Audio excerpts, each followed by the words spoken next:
Welcome to Money Chat Now. I am your host, Larry Steinhouse, and we are brought to you by Investor Schooling.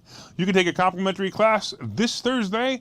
Go to investorschooling.com and just sign up for your complimentary class.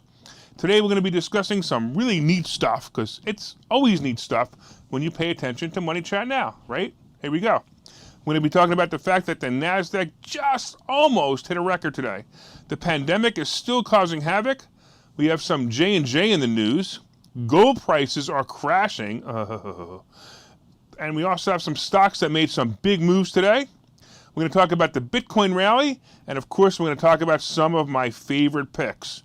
So the NASDAQ almost hit a record today, but it did close 6 days straight in a row of being up, which is pretty impressive. And it just missed the record by like that much, which is pretty awesome. But if you remember, the S&P and both the Dow hit records on Friday. So this market is just going and going and going. So you guys are going to ask me the most obvious question is, when do I think the market's going to end? It's not. The market is just going to keep going up forever. In fact, when I'm 107, the market's going to be 200,000. Actually, that's even possible, but I'm teasing a little bit. So the market's going up and going up and going up because good things are still happening. The economy is still good. There's still a lot of places that need people to work, which means that jobs are still available. It means that great things are happening. However, we have the problem, which is the next thing we want to talk about, which is the pandemic, and it's still causing havoc.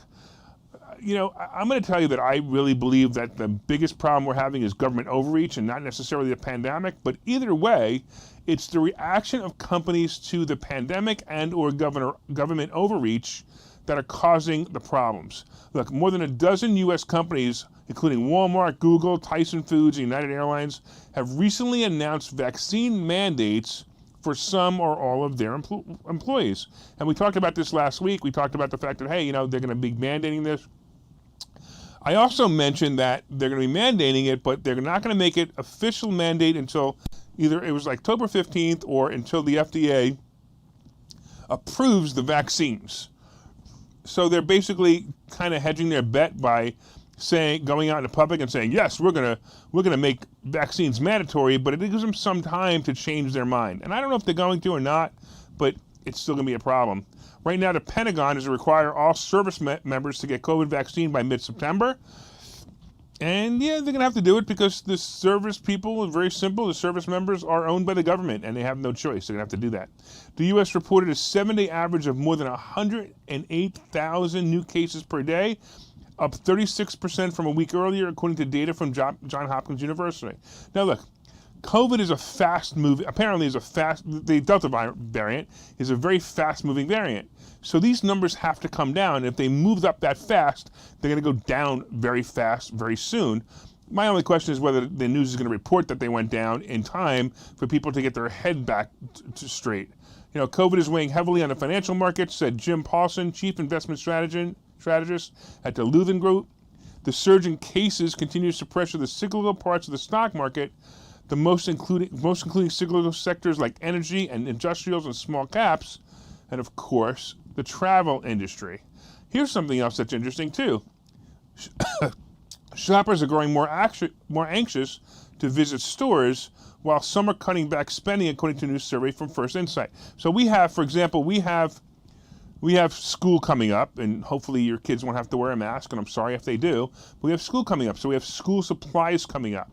So stores like Staples do very, very well right now. Stores like JCPenney's and Macy's do very well because of shopping for clothes. But what's really happening now is there's supply chain issues once again. If you remember a couple of months ago, we had the problem where raw materials like wood was having supply chain issues. It looks like that may happen again, and that may slow down the back-to-school shopping season. Take a look, see what it is. See if you can't find stuff, if you can't find the things you need for your kids. That means that some of these stores were hit by the pandemic, and it might be a short-selling opportunity. Oil prices dropped on Monday, and they were building on last week's losses as rising COVID case caused concern of slowdown in demand. Once again, we've got oil slowing down because people think that, hey, they're not going to go to work again, they're not going to travel again, and I personally believe that a lot of people are fed up with this, and they're going to do their own thing anyway. I'm really curious to see what's going to happen if the mask mandate is turned back on, and see if we really get people, adhering to mask mandates or vaccine mandates. I'm just curious. I don't really know what's going to happen. I have an opinion, and my opinion is, yes, we're all sheep, and we're going to do it anyway. But there is some good news, though, and some good news basically says that, again, and I said this before, if the Delta variant is moving quickly, once it peaks, there could be a really broad rally. As a matter of fact, strategist Tom Lee told CNBC on Monday that he believes there could be a broad rally on Wall Street once the U.S. coronavirus case surges driven by the Delta variant crests and offers investors clarity on the trajectory of the pandemic recovery. So again, I keep telling you guys that I'm a big fan of holding on to or buying right now, buying options into January, February, or even just buying the stock of AAL, RCL, CCL, possibly Norwegian. I'm not sure if they just shot themselves in the foot with what they did in Florida. So for those of you who don't know what they did in Florida, what they basically did was they went to court and they challenged Ron DeSantis' decision that they can't ask for vaccine passports. Now, vaccine passports and what Norwegian is asking for, to me, are really two separate things. Norwegian is saying, look, we don't want you on our ship if you're not vaccinated. I don't really have a problem with them saying that. They're a private company, let them do whatever they want. But here's the thing, they're going to get less customers because there's a lot of people that don't have vaccines, and they're not going to want to be on there, or maybe they don't want to talk about it. But I also agree with Ron DeSantis saying that there shouldn't be such thing as a COVID passport to be able to walk into stores like they're doing now in New York. De Blasio and the pervert governor over there, they've been talking about having vaccine passports in New York City, which is ridiculous. I mean, you can't go into a restaurant unless you've been vaccinated. That's absolutely ridiculous, and that's what Ron DeSantis is trying to avoid. However, Norwegian is trying to avoid being sued or closed down. It's a little bit different. I think they have the right to ask for the vaccine passport or the vaccine proof, but I don't know how far they can go with that proof. All right, let's talk a little bit about J&J and their vaccine. So basically, CVS Health has stopped offering J&J single-dose COVID vaccine in its pharmacies, now making the shots only available in 10% of its retail locations, the company told CNBC. Now, here's something really weird about that, right? I know what's going on. I mean, look, I've been in business long enough to know that what's basically happening is 2 shots is 2 visits into CVS. 1 shot is 1 visit into CVS. So if I go into CVS 1 time, I only pick up my impulse items 1 time. If I go into CVS 2 times with the Moderna or the Pfizer shot, I get to go to CVS and pick up impulse items twice. CVS is brilliant by doing this. It's not fair. It's not right. It's not right for their customers, but they don't care about their customers. They only care about how much money they're going to make, and in fact, no one's going to notice it anyway. Now, you can still get the shots. You can still get the shots in minute clinics, and that's fine. But it's ridiculous. By the way, J&J responded. They said, "We remain committed in helping to end this deadly pandemic as quickly as possible. A single-shot vaccine that provides protection and prevents hospitalization and death is an important tool in the global fight against COVID-19.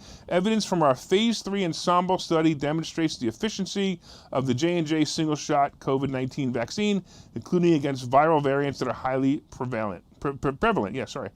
Regardless of race, ethnicity, age, geographic location, and commodities, these results remain consistent." So basically, J&J is responding and saying, look, our vaccine works. Don't be a jerk. Anyway, we're going to be back in just a minute. Take a look at this commercial, and we'll talk to you then.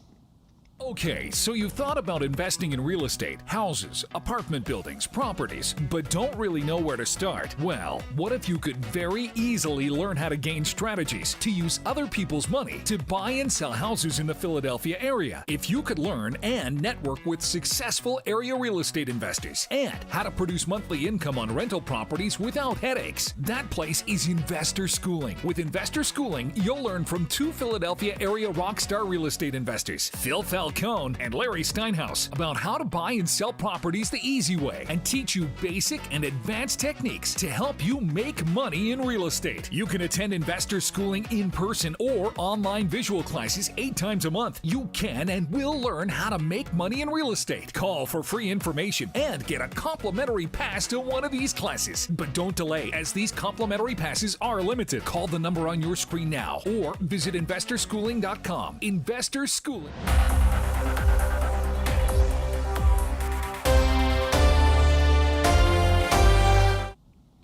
All right, welcome back to Money Chat Now. I am your host, Larry Steinhouse, and we were talking a little while ago, we were talking about the fact that the NASDAQ almost hit a record today, and that was on the heels of the S&P and the Dow hitting a record on Friday, and both of those pulled back a little. The Dow was down like 108 points. It was nothing, no big deal. We talked about the fact that the pandemic is still causing havoc. You know, it's just time to stop this nonsense already. We also talked about the fact that the J&J is no longer being, the CVS is no longer administering the J&J vaccine. That might be a play if you want to play that stock. It might be a play. I actually have it marked out for 175, and if it hits 175, I'd like to buy a put, and I'd play it down to 168. That would be my play on that. Let's talk about gold prices crashing. Oh my goodness, what the heck? So basically what happened was, I mean, by the way, so I don't even know if you know this, but gold suffered a flash crash overnight. Gold dropped overnight $60 or $60 an ounce, which is a lot and really fast. I mean, I was pretty excited that gold was over 1,800 for a little while again last week, and then it just dropped and it plummeted. Now, there's a couple of reasons that gold dropped. One is because basically what's happening again is we have the unemployment report, which was a good unemployment report. It basically said that most people are employed and there's still jobs out there and people are going back to work. And they're concerned that the Fed is going to pull back. They're basically going to pull back incentives, or they're going to pull back money, and they're going to make it, make it harder for people to get, I don't know, free money or whatever. So there may not be such a rush for people to put their money safely into gold. So people are saying, hey, why would I put my money into gold when I could put my money into other places? Now, I have another thought on this, and I'm going to get into that in a minute. But basically, again, it was all about gold prices. Gold prices went down basically because of, we had computerized selling, like stop outs, where people had stops on their gold and they sold it real quick. I think that's a mistake. I don't believe in stops because I believe that that's a big problem when you have stops.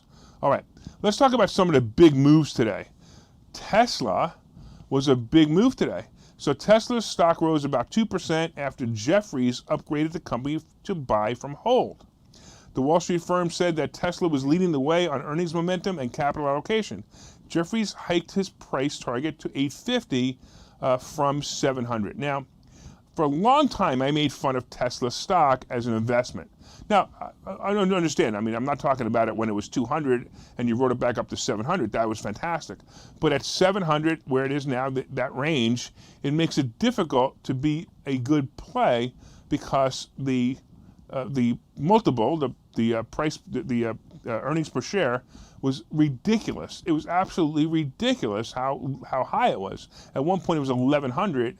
It's calmed down to about 350 to 400 now, which makes this a possible play. I mean, if they could get their earnings up even higher and bring that number down below 100, Tesla's going to rock, and I wouldn't even be surprised if Tesla does another split if it hits 1,000 again. So there might be a play here. It's not really one of my favorites because I think it's very, very high. As you know, I'm a stock options trader, so Tesla's stock options are way too expensive for me, and there's too much risk in those stock option prices. But again, it's a lot of fun. It's a great stock. I think in the future it's going to have a run, but also going to have some major competition. I was reading some articles this weekend about the new electric cars. And not only does everybody have an electric car coming out, if you remember, Biden said that he wants to make 50% of the cars out there by 2030, which I find it hard to believe that could even happen, but he wants to make 50% of them electric vehicles, which is great. I mean, all of that is great. I just don't think it's going to happen by then, but a lot of competition. There's a lot of people out there competing in the electric car market, like Ford and GM and a bunch of other new people that we've never even heard of. We got Volvo, you got Audi. You've got sports cars coming out, sports car companies making electric cars. And the funny part is some of these electric cars, like Tesla and the Ford, will go to 0 to 60 in 4 seconds and they'll blow away any sports car out there that was gas anyway. I actually believe one of the biggest problems we're going to have with electric cars in the future is going to be being able to set up the charging stations fast enough. So if I'm going on a trip, and let's say it's a 500-mile trip, and my car only goes 200 miles or even 250 miles, I've got to recharge at least twice in order to get there.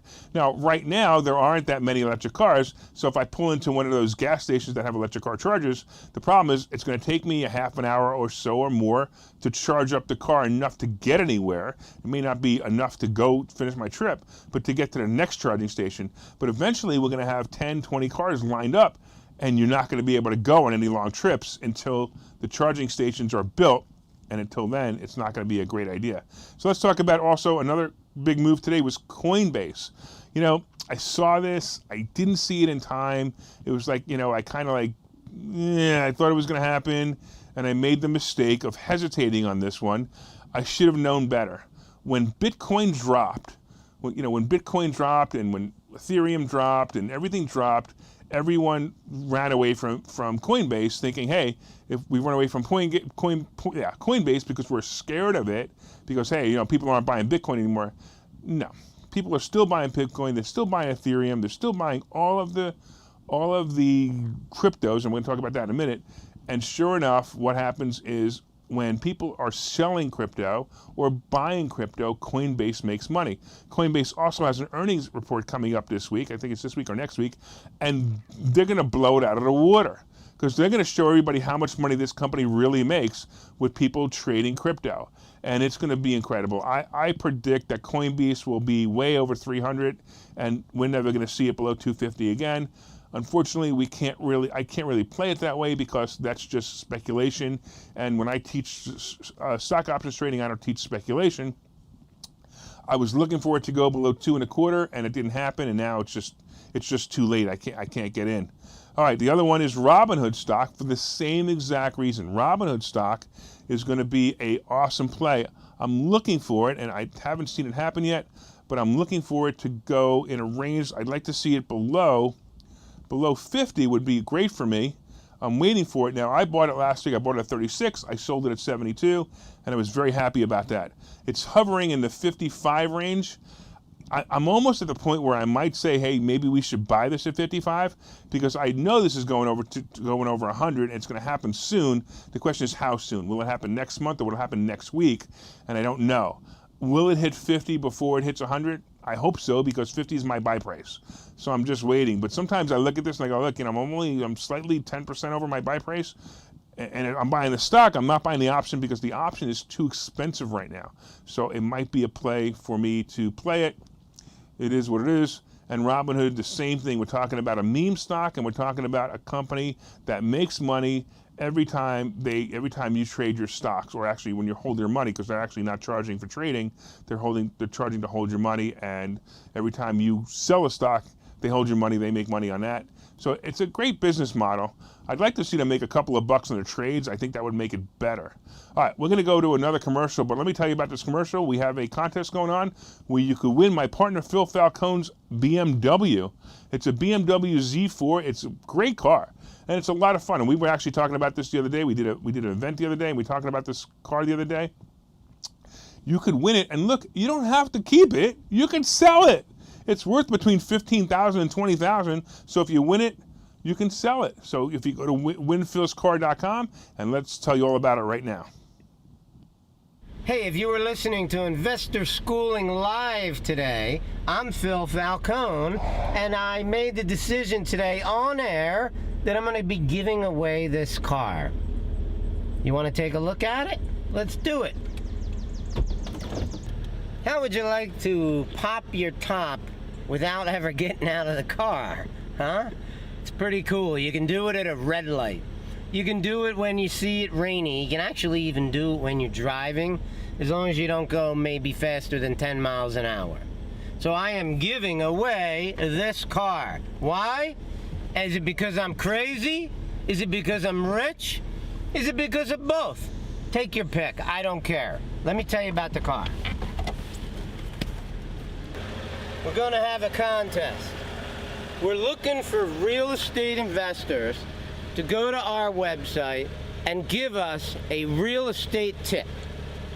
And you can have people that you know vote on the site about which real estate tip is the most quality, most valuable to them. So let's just say that our contest is going to be looking for quality real estate tips and for votes. So you need to get your friends, your family, people who care about you, and real estate investors who are willing to go on the site and vote for it.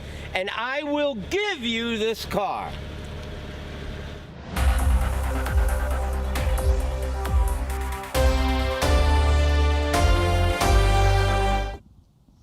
All right.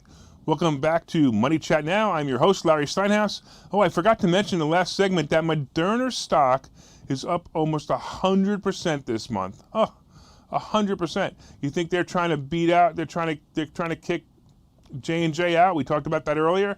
Yeah, that's exactly what's happening. So J&J is being beat down while Moderna is being beat up. Oh, I wonder if any of the officials have some stock in Moderna or some interest in Moderna. Yeah, okay. So let's talk a little bit real quick about Bitcoin rallying. Hey, Bitcoin is kicking butt all of a sudden this week. Bitcoin right now is at 46. It almost hit 49 earlier, and Ethereum is at 31. So that's awesome.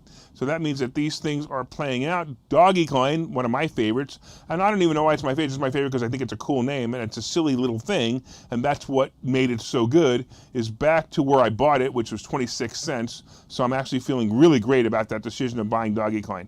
By the way, I'm not much of a crypto guy. I just have a little bit of crypto because I'm having a little bit of fun with it. I'm learning more and more about it, and more I learn about it, the more and more confused I get. Anyway, if you enjoyed this show, I'd like you to like and share. And I want to let you know that from time to time, I own some of the assets and options discussed on this show. The opinions discussed on this show are solely mine, and no one's asked me to discuss them. I want to thank you again for watching Money Chat Now. Don't forget to subscribe. Don't forget to share. Don't forget to tell all your friends. This is a place that you could learn and make money right away by just watching this show. Once again, we're brought to you by Investor Schooling. Go to investorschooling.com and you can RSVP for a free class this Thursday. Take care.